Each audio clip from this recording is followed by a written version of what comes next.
오늘은 주일이면서 동시에 크리스마스 전날입니다. 왜 성탄절이 12월 25일일까 생각해 본 적이 있으신지요? 사실 우리가 성경을 읽으면 신약 성경 어디에도 구약도 마찬가지고 예수님 탄생하실 그리스도가 오실 장소는 예고가 돼 있는데 예수님 탄생하신 날짜를 정확하게 기록해 놓은 구절은 없습니다. 다만 우리 초대교회 2세기, 3세기 그 무렵 초대교회 교인들 사이에서는 예수님이 춘분 무렵인 3월 25일쯤에 세상에 오셨다 하는 전승이 있는데, 여기서 세상에 오셨다 할 때 이 오셨다는 것은요, 태어났다 하는 뜻이 아니라 수태하는 의미를 말씀하는 겁니다. 그래서 우리가 아기 낳으면 10달 하는데 실제로는 10달에서 거의 한 달 안 되잖아요. 그래서 9달 후 12월 25일에 예수님께서 탄생하셨을 것이라고 초대교회 교인들은 그렇게 믿고 있었습니다. 그리고 현재까지 발견된 초대교회 문서 중에서 354년에 발행된 연대기라는 문서가 있는데, 거기에서 예수님의 탄생일을 12월 25일로 언급한 것이 아직까지는 가장 오래된 문서로 남아 있습니다. 그리고 예수님 탄생 어간에 로마 제국의 지배하에 있었지 않습니까? 그런데 이 로마 제국이 12월 25일을 태양절이라는 큰 명절로 지키고 있었는데, 이제 이 로마 제국이 우리 기독교를 국교로, 나라의 그 신앙으로 받아들이면서 빛으로 오신 예수님의 그 탄생을 이 태양절에 맞추었다 하는 그런 설명들이 우리 교회 역사에 꽤 많이 남아 있습니다. 예수님께서 죽음을 이기시고 부활하신 날은 우리가 성경 속에서 유월절을 계산할 수 있기 때문에 비교적 매우 정확한 날짜를 특정할 수가 있는데, 그런데 성탄절은 앞에 말씀드린 대로 성경이나 또는 초대교회 문서 어디에도 명확하게 날짜를 규정해 놓은 것이 없습니다. 그래서 정확한 날짜는 알지 못합니다. 그러나 여러분, 우리에게는 이 예수님 탄생 일자, 날짜를 특정하는 것보다는 하나님 자신이신 예수님이 우리에게 오셨다는 이 신앙 고백이 매우 중요합니다. 요한복음 1장 14절에서 말씀이 육신이 되어 우리 가운데 거하시매 라고 말씀하세요. 여러분, 말씀이 육신이 되어서 우리 가운데 오셨다 할 때 여기서 이 성경에서 말씀은 예수님을 가리키지요. 요한복음 1장 1절은 태초에 말씀이 계시니라, 이 말씀이 하나님과 함께 계셨으니 이 말씀은 곧 하나님이시니라 라고 말씀해서 이 말씀이라는 것이 무엇인지, 그리고 말씀이 누구이신지, 이렇게 말씀의 신분과 이 말씀의 위상을 설명하고 있습니다. 여러분, 이 말씀대로라면 우리에게 찾아오신 분은 말씀이시고, 이 말씀은 태초에 하나님과 함께 계셨고, 그리고 이 말씀 자체가 하나님이시라고 성경은 밝히고 있습니다. 다시 말하면 우리에게 찾아오시는 말씀이신 예수님은 단순히 인간의 몸을 입고 찾아온 무슨 천사나 또는 하나님의 일꾼, 하나님의 심부름꾼이나 하나님의 전령, 이런 존재가 아니라 하나님 자신이 직접 사람의 몸을 입고 오신 분이라는 것이 성경들의 설명입니다. 그렇다면 하나님께서 왜 직접 사람의 몸을 입고 이 땅에 내려오셔야만 했을까요? 무슨 다급한 일이 있으셔서 천사나 다른 일꾼, 아니면 예수님 수하에 어떤 다른 영적인 존재들을 보내시는 것이 아니라 왜 예수님께서, 하나님께서 직접 사람의 몸을 입고 우리에게 오셔야만 했을까요? 저는 이 질문을 오늘 설교의 제목으로 삼았습니다. 저는 이 본문을 생각할 때 떠오르는 작가가 한 분이 있습니다. 일본의 매우 유명한 작가 중에 엔도 슈샤쿠라는 분이 있습니다. 우리 기독교인들 사이에서는 침묵이라는 그 소설 때문에 아주 유명하지요.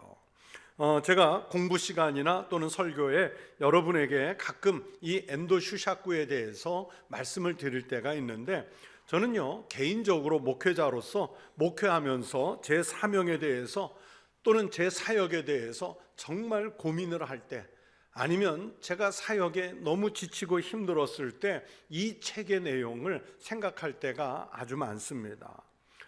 코로나 전에도 우리 교회에서 수십 명의 성도들이 저와 함께 일본 규슈 지방의 그 기독교 유적지를 순례하러 간 적이 있는데, 그때 우리 같이 간 분들 떠나기 전에 이 침묵이라는 책을 반드시 읽거나, 때마침 또 영화로도 그때 개봉을 해서 침묵이라는 영화를 의무적으로 보고 같이 가시도록 했던 기억이 있습니다.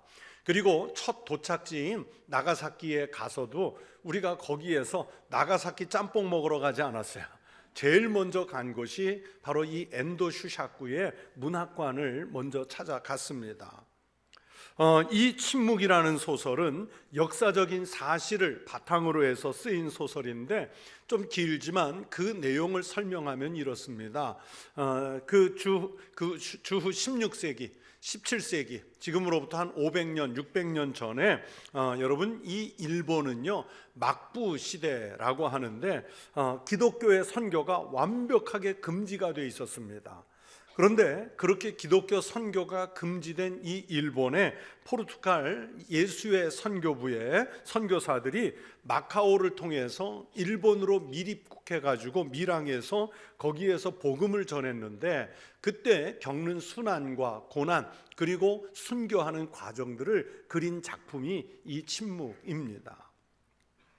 이 침묵의 주인공이 로드리고라고 하는 신부인데, 사실 이 신부가 일본으로 가는 것은 앞서 파송된 페레이라라는 신부가 현지에서 기독교를 배교했다는 소식이 들려서 이 배교한 주교 페레이라의 사건을 조사도 하고, 또 그리고 자신도 이 복음이 금지된 일본에 들어가서 선교사로 일을 하기 위해, 복음을 전하기 위해서 이제 밀항을 하는 겁니다. 그가 복음을 전하면서 신자들이 생기고 또 비밀리에 교회 공동체가 만들어졌겠죠. 그러면서도 언제 잡혀 죽을지 모르는 위험이 늘 도사리고 있습니다. 여러분, 전도된 교인들 중에도 이 선교사를 신고할 수 있는 거잖아요. 그래서 로드리고 신부는 자기보다 먼저 와서 복음을 전했던 선배 선교사들, 정말 그 신실한 믿음과 순교까지 각오한 선교사들이 일본 관원에게 붙잡힌 다음에는 고문을 이겨내지 못하고 주님을 부인하고 배교했다는 소식에 적잖이 실망을 합니다. 그러면서 자기에게도 언젠가는 그런 고난의 날이 있을 것이라는 것을 마음으로 이제 예측을 하고, 자기는 이곳에서 어떤 고난이 와도 절대로 나는 주님을 배반하지 않겠다, 배교하지 않겠다, 나는 어떤 상황에서도 주님을 절대로 부인하지 않겠다, 그렇게 매일매일 마음에 다짐을 하고 또 다짐을 하고 또 다짐을 합니다. 그러다가 결국에 이 로드리고 신부도요, 결국에는 붙잡혀서 관원들에게 아주 모진 고문을 당하고 주님을 배교하라는 강요를 받습니다. 절대로 배교하지 않겠다고, 자기는 주님을 부인하지 않겠다고 그렇게 다짐을 했지만, 이 로드리고 신부도요 결과적으로는 이제 주님을 부인합니다. 그런데 그 주님을 부인하게 된 이유가 뭐냐면 교인들 때문이에요. 만약에 이 선교사가 주님을 부인하는 그 고백을 하지 않으면 자기가 전도해서 만든 이 교회 교인들 전부를 함께 죽이겠다는 그런 협박을 받는 겁니다. 그래서 일본 관원들이 요구하는 그 밖으로 드러나는 배교의 방법은 이렇습니다. 여러분, 로마 교회는 성화, 성물을 매우 신성시하기 때문에 성화나 성물을 함부로 대하면 안 되죠. 그것을 향해서 침을 뱉거나 발로 밟으면 안 되는 겁니다. 그런데 일본 관원들이 그것을 알고 있기 때문에 예수님의 얼굴이 그려진 성화를 발로 밟고 지나가라고 명령을 내려요. 그것을 밟지 않고 버티면 자기가 죽든지 교인들이 죽는 거예요. 밟고 지나가면 주님을 배교한 증거로 인정을 해서 목숨을 살려주겠다는 겁니다.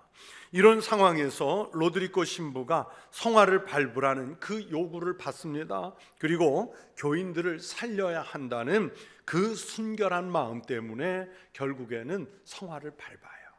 그 장면을 엔도 슈샤쿠는 책에서 이렇게 묘사했습니다. 제가 설명을 드리는 것보다는 그 내용을 그대로 한번 읽어드리겠습니다. 그 성화에 나도 발을 놓았다. 그때 이 발도 움푹 들어간 그분의 얼굴 위에 있었다.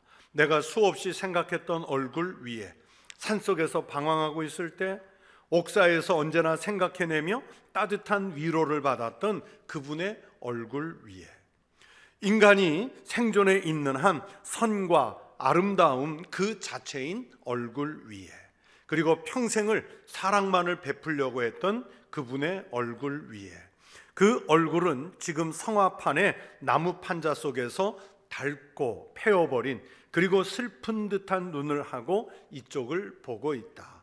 밟아도 좋다고 슬픈 듯한 눈빛으로 나에게 말했다. 밟아도 좋다. 네 발은 지금 아플 것이다. 오늘까지 나의 얼굴을 밟았던 인간들과 똑같이 아플 것이다. 하지만 그 발의 아픔만으로 이제는 충분하다. 나는 너희들의 그 아픔과 고통을 함께 나누겠다. 그것 때문에 나는 여기 있으니까.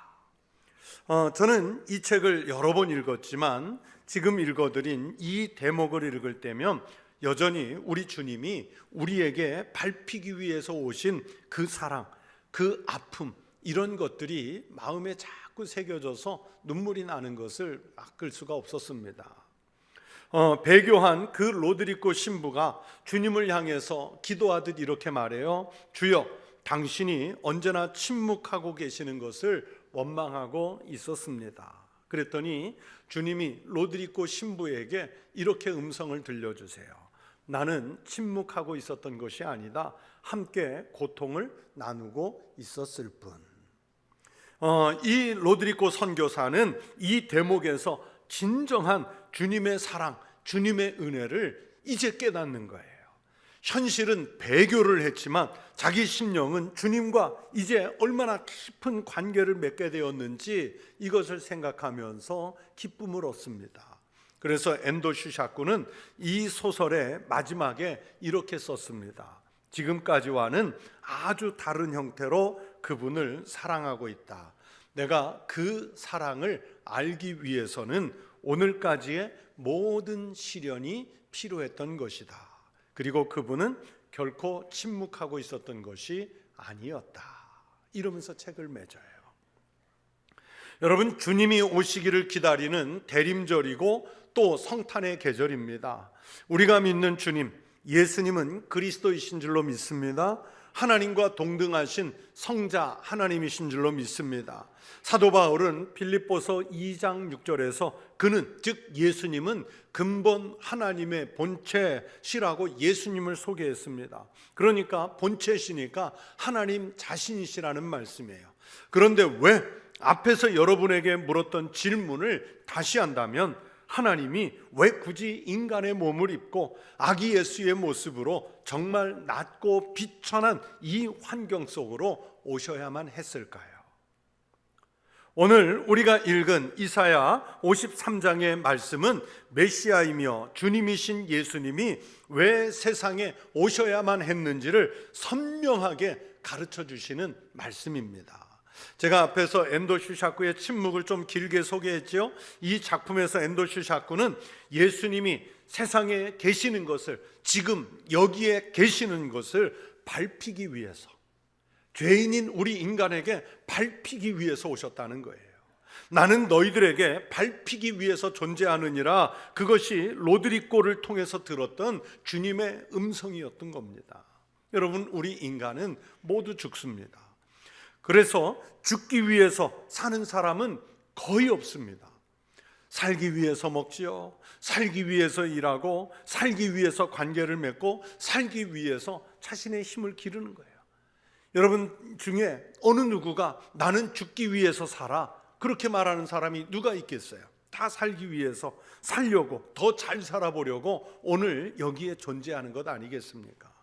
그런데 주님은 우리와 달리 이 땅에 죽기 위해서 오셨고요, 이 땅에서 인간에게 밟히기 위해서 오셨습니다.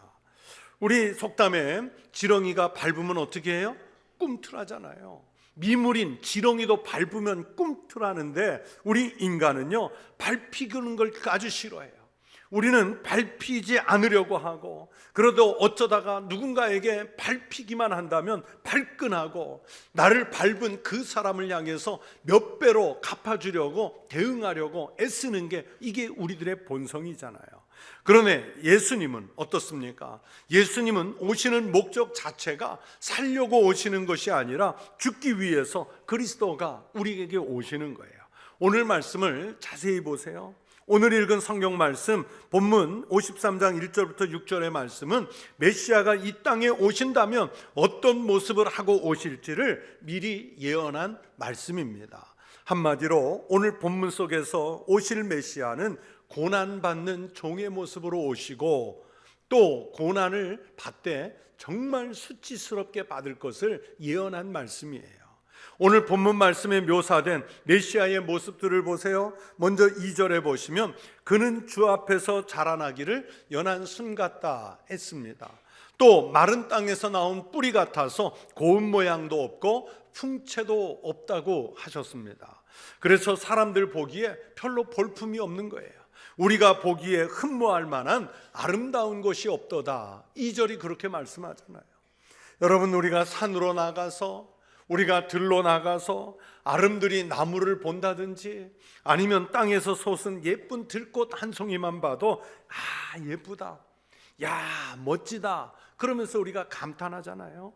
그런데 우리 오실 주님은 연한 순 같고 마른 땅을 힘겹게 헤치고 나온 뿌리 같아서 모양도 안 예쁘고 풍채도 멋지지 않아서 흠모할 만한 아름다운 모양이 전혀 없을 것이라고 오늘 성경이 오실 메시아를 예언하고 있습니다. 여러분, 실제로 예수님의 모습을 한번 생각해 보세요. 예수님이 말구유에 오실 때 무슨 화려한 모습으로 오신 겁니까? 흠모할 만한 모습으로 오셨습니까?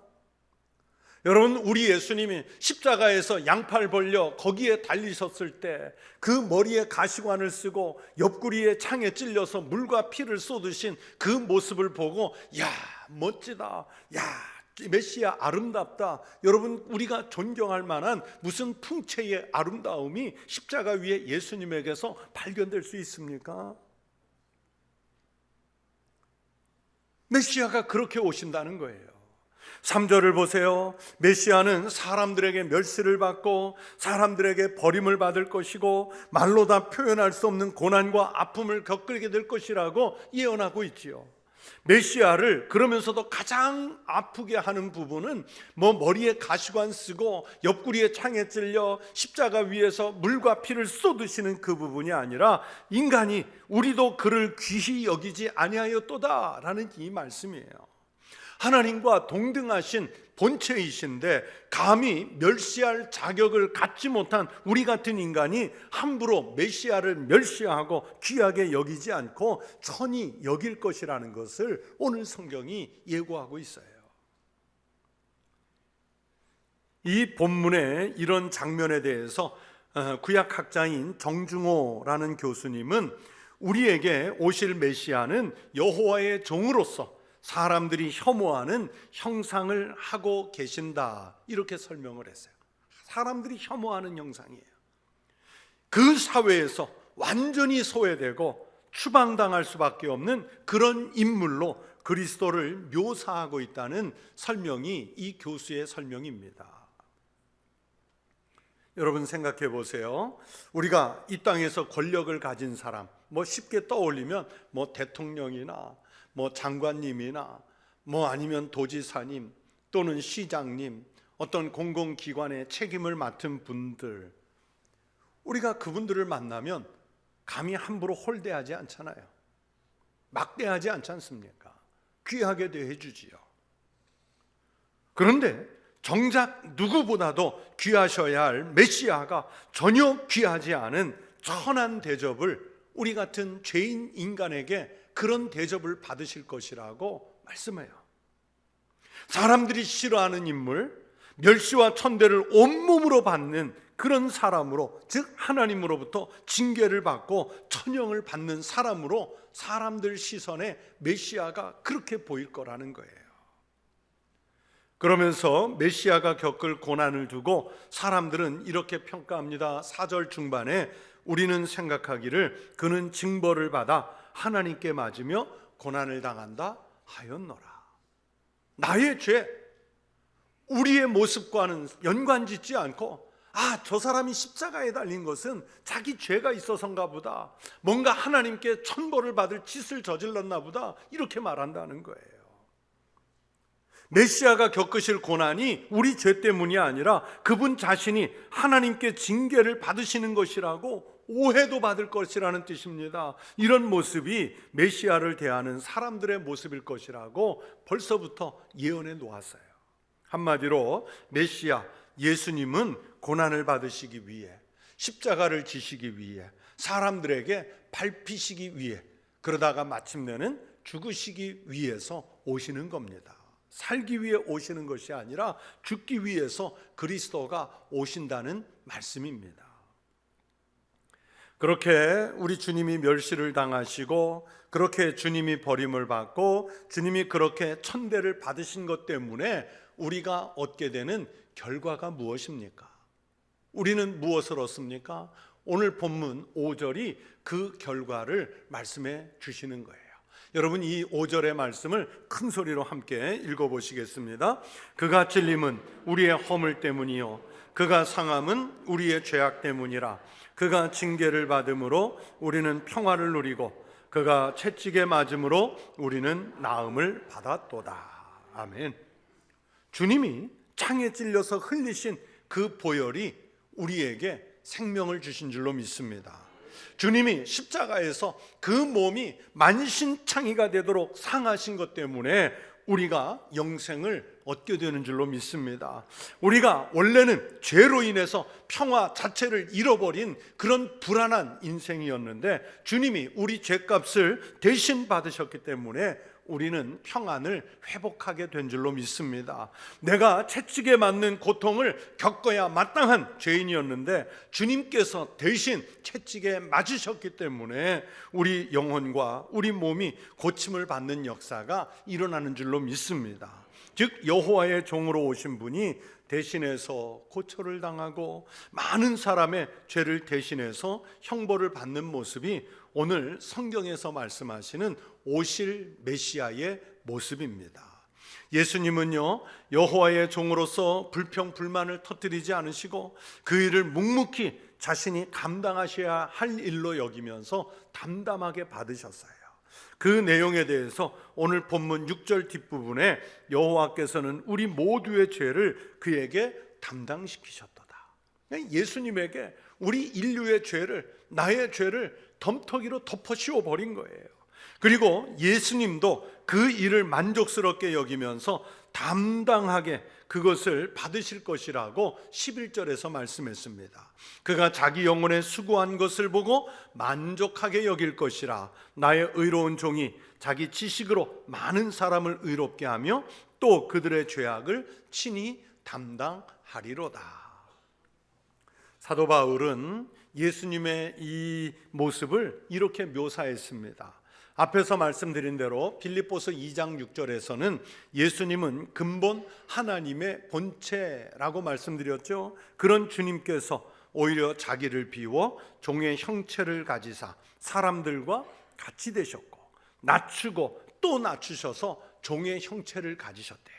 그리고 2장 8절에서 말씀합니다. 사람의 모양으로 나타나서 자기를 낮추시고 어디까지 복종하세요? 죽기까지 복종하셨으니 곧 십자가에서 죽으심이라.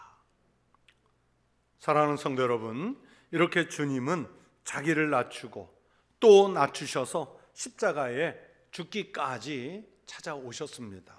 그렇게 주님이 죽으심으로 우리가 살아날 길이 열린 줄로 믿습니다. 주님이 이 지옥 같은 고난을 겪으심으로 우리가 천국을 소유하게 된 줄로 믿습니다. 그렇게 주님은 죽기 위해서 오셨고 우리는 오신 예수님을 믿음으로 인해서 살 길을 얻게 된 줄로 믿습니다. 죽으려고 오신 분이 계셔서 죄악으로 물든 인생들에게 밟히기 위해서 오신 분이 계셔서 우리가 살게 되었습니다. 이것이 복음 중에 복음입니다. 예수님께서 오신 최고의 목적이 이 복음 때문입니다. 오늘 우리는 대림절 넷째 주일, 대림절 마지막 주일을 맞았습니다. 여러분은 금년 대림절을 보내시면서 어떤 메시아, 어떤 그리스도를 기다리셨는지요? 또 예수님의 오심이 나와 무슨 상관이 있다고 생각하면서 대림절 4주간을 보내셨는지요?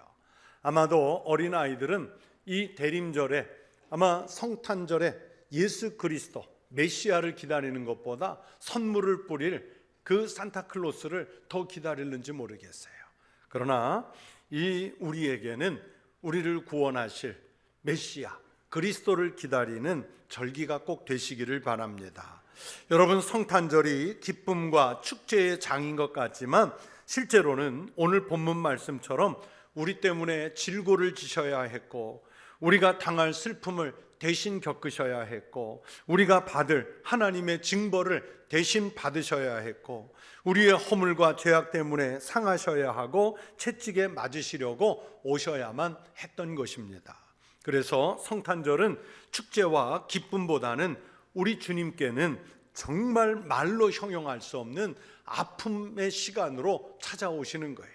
그러나 우리 죄인들에게는 생명을 주실 주님이 오시는 시간이기 때문에 기쁨과 감사와 생명의 복이 넘치는 이 역설이 일어나게 된 것입니다. 이 구원의 성탄을 기다리시면서 주님을 영접하시고 일생 동안 흔들리지 않는 믿음의 삶을 살겠다고 다짐하는 성도들이 되시기를 축원합니다. 밟히시기 위해 십자가에서 죽으시기 위해 오시는 주님, 그분은 그렇게 생명을 다 바치시면서까지 나를 사랑하시고 우리를 사랑하시고 인류를 사랑해 주신 주님인 줄로 믿습니다. 우리를 위해서 직접 찾아오시는 하나님, 그 예수님을 영접한 믿음으로 영생을 얻는 복된 성탄, 또 복된 인생이 되시기를 우리 주의 이름으로 축원합니다. 기도하겠습니다. 하나님 아버지, 감사합니다.